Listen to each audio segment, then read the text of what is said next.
It started 40 years ago when a ragtag bunch of dreamers took a rusty old boat into the nuclear test zone in Amchitka, Alaska. Their bold action sparked the global movement that is Greenpeace today.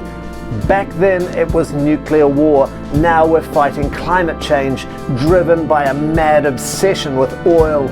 Right now this monster of a ship known as the Beast is seismic blasting for oil off the Wairarapa coast. So together we must take action. 80,000 New Zealanders have sent protest messages.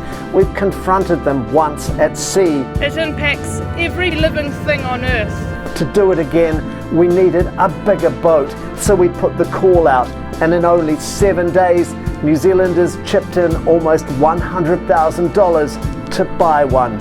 It's a people-powered boat in the spirit of the original Phyllis Cormack. Our mission now is to bring an end to the age of oil. So come on board, dare to dream. Together we can take them on. When we stand together, we always win.